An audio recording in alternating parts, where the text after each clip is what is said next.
आप सभी दोस्तों का गगन जीएस स्टडी पॉइंट पर स्वागत है। हम लोग पढ़ रहे हैं मॉडर्न हिस्ट्री ऑफ इंडिया अर्थात आधुनिक भारत का इतिहास, जिसमें चल रहा है इंडियन नेशनल मूवमेंट अर्थात भारतीय राष्ट्रीय आंदोलन, जो कि चला था 1885 से लेकर 1947 तक।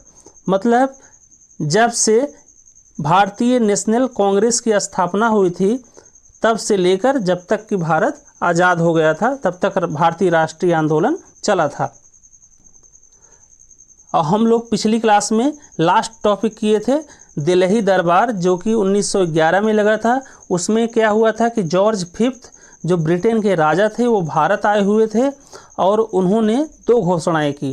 पहला, बंगाल के विभाजन को समाप्त कर दिया और दूसरा, भारत की राजधानी कलकत्ता से बदलकर दिल्ली कर दी 1 अप्रैल 1912 को। और आज से हम लोग पढ़ेंगे होम रूल मूवमेंट के बारे में। तो आइए शुरू करते हैं। तो होम रूल मूवमेंट, इसमें बस आप लोग इतना याद रखिएगा कि इसकी शुरुआत बाल गंगाधर तिलक ने पुणे में की थी या स्थापना की थी। और कब की थी? तो अप्रैल 1916 में। फिर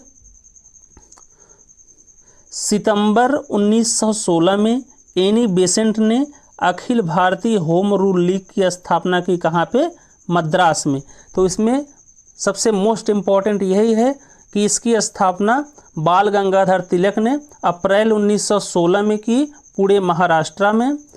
और 1916 में ही सितंबर 1916 में एनी बेसेंट ने Akhil Bharatiya home rule league की स्थापना की। कहाँ पे? मद्रास में।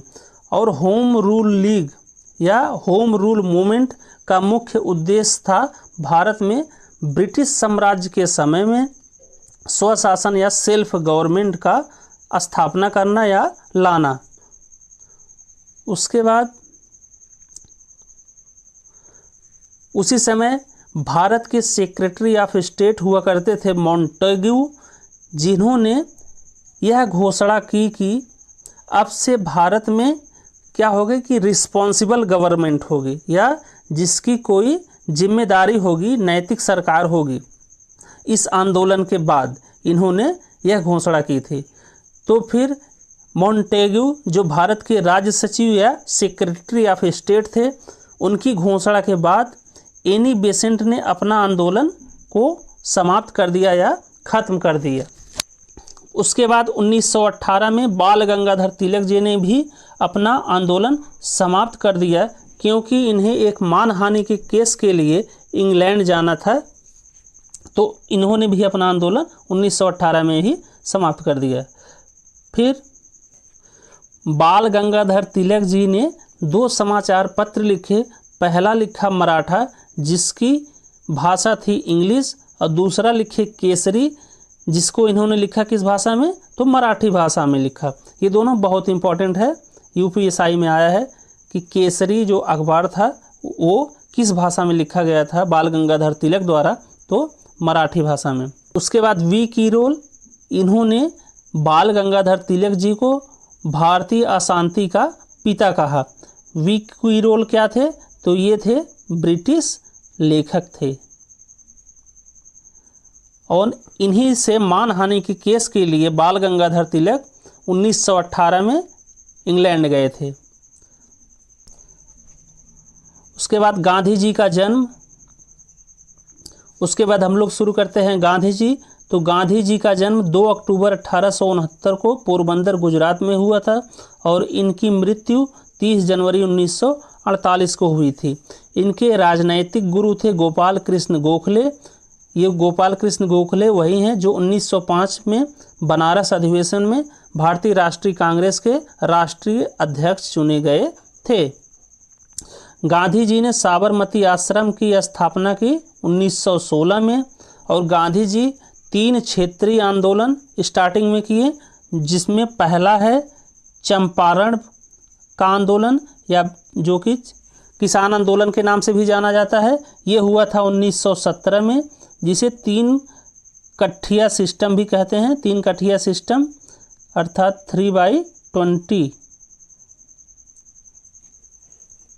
उसके बाद जो चंपारण बिहार का आंदोलन था, उसके सफल होने के बाद रविंद्रनाथ टैगोर जी ने गांधी जी को महात्मा की उपाधि दे दी। तो ये बहुत इम्पॉर्टेंट है कि गांधी जी को महात्मा की उपाधि कब मिली थी, तो चंपारण आंदोलन जो कि बिहार में हुआ था 1917 में, उसके सफल होने के बाद रविंद्रनाथ टैगोर ने गांधी जी को महात्मा की उपाधि दे दी। फिर आगे है अहमदाबाद का मिल आंदोलन जो कि हुआ था 1918 में। फिर आगे था खेड़ा का आंदोलन जो कि हुआ था गुजरात में 1918 में। ये खेड़ा का आंदोलन भी किसानों से संबंधित है। उस साल किसान आंदोलन कर रहे थे क्योंकि उनकी उस साल फसल अच्छी नहीं हुई थी और अंग्रेज लगान में जो किसानों से वसूल करते थे उसमें कोई कमी नहीं कर रहे थे। फिर किसानों ने आंदोलन किया जिसमें गांधी जी भी शामिल हुए और बाद में यह फैसला हुआ कि जो किसान लगान देने लायक है सिर्फ वही लगान को देगा। तो यह भी आंदोलन सफल हो गया, खेड़ा का आंदोलन। तो ये याद रखिएगा, गांधी जी 3 क्षेत्रीय आंदोलन में शामिल हुए। पहला था चंपारण का आंदोलन जो कि हुआ था 1917 में। दूसरा था अहमदाबाद का मिल आंदोलन जो कि हुआ था 1918 में। तीसरा था खेड़ा आंदोलन जो कि हुआ था 1918 में। उसके बाद है रौलत एक्ट जो कि आया था 1919 में। ये रौलत एक्ट को काला कानून भी कहते हैं। रौलत एक्ट में क्या था कि जो भारतीय लोग थे उन पर बिना मुकदमा चलाए या कोई जांच किए बिना उन्हें जेल में बंद कर दिया जाता था या उन्हें सज़ा दे दी जाती थी। तो इसी का विरोध के लिए गांधी जी ने आंदोलन किया और इस रौलत एक्ट को काला कानून भी कहा जाता है। और उसके बाद 6 अप्रैल 1919 को रौलत सत्याग्रह स्टार्ट हो गया। फिर 8 अप्रैल 1919 को पलावल मुंबई से पहली बार गांधी जी गिरफ्तार हो गए। तो गांधी जी पहली बार कब गिरफ्तार हुए थे, तो 8 अप्रैल 1919 को पलावल मुंबई से। फिर 9 अप्रैल 1919 को सैफुद्दीन और सत्यपाल मलिक गिरफ्तार हो गए, जिसके विरोध में जलियांवाला बाग जो कि अमृतसर में है वहाँ पे 13 अप्रैल 1919 को कुछ लोग इकट्ठा हो गए जिन पर जनरल डायर ने गोली चलाने का आदेश दे दिया और बहुत सारे लोगों की मृत्यु हो गई। उसके बाद अंग्रेज़ों ने जलियांवाला बाग हत्याकांड पर जांच करने के लिए कुछ कमीशन बनाए जिसमें मुख्य था हंटर कमीशन या हंटर कमेटी। इसमें 3 भारतीय थे और 5 अंग्रेज़ थे जिन्हें INC अर्थात इंडियन नेशनल कांग्रेस ने नहीं माना। फिर इसमें एक कांग्रेस ने भी एक कमीशन या कमेटी बनाई थी जिसे कहा जाता है तहकीकात कमेटी, जिसकी अध्यक्षता कर रहे थे पंडित मदन मोहन मालवीय। तो इसमें बस इतना ही देखना है। उसके बाद जलियांवाला बाग हत्याकांड के बाद रविंद्रनाथ टैगोर जी ने नाइटहुड की उपाधि को लौटा दी थी।